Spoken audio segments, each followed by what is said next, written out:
പ്രയാണം. നോമ്പുകാല ചിന്തകൾ. 23-ാം ദിനം. നോമ്പുദിനങ്ങളിൽ പഠിക്കണം പറുദീസായുടെ കവാടം തുറക്കുന്ന പ്രാർത്ഥന. നീ ഇന്ന് എന്നോടുകൂടെ പറുദീസായിലായിരിക്കും.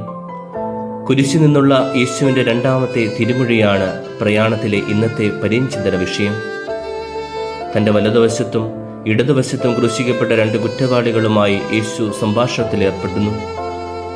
പരിശുദ്ധ മറിയം അവരുടെ സംസാരം കേട്ട് കുരിശിന് താഴെ നിൽക്കുന്നു.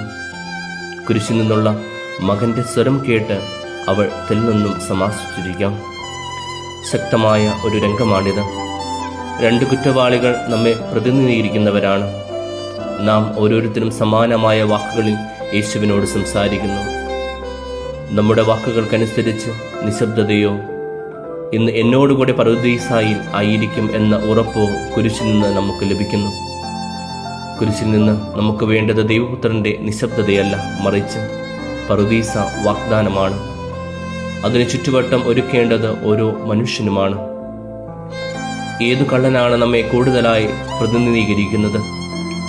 ഒരാൾ അഹങ്കാരത്തിൽ നിന്ന് ഉത്ഭവിക്കുന്ന സ്വയം നീതിയിൽ ന്യായീകരണങ്ങൾ നിരത്തുമ്പോൾ മറ്റൊരാൾ എളിമയിൽ നിന്ന് ഉരുവായ ആത്മദുഃഖത്തിൻ്റെ നെടുവീർപ്പുകൾ പ്രാർത്ഥനയായി ഉയർത്തുന്നു. ലൂക്കാ സുവിശേഷകൻ തന്നെ രേഖപ്പെടുത്തിയിരിക്കുന്ന ഫരിസേയൻ്റെയും ചുങ്കക്കാരൻ്റെയും ഉപമയെ കുരിശിൽ കിടക്കുന്ന രണ്ട് കള്ളന്മാരുമായി ചേർത്ത് വായിക്കാനാകും. സ്വയം നീതിമാനാണ് എന്ന ധാരണയിൽ തന്നിൽ തന്നെ ആശ്രയിക്കുന്ന മോശം കള്ളൻ ഫരിസേയൻ്റെ പ്രതിനിധിയാണ്.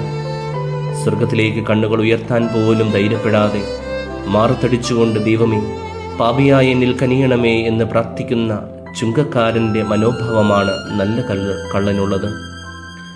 നീ ക്രിസ്തുവല്ലേ, നിന്നെയും ഞങ്ങളെ രക്ഷിക്കുക എന്ന ഒരു കുറ്റവാളിയുടെ പരിഹാസവാക്കിൽ ഫരിസേയ മനോഭാവം നിഴലിച്ചു കിടപ്പുണ്ട്.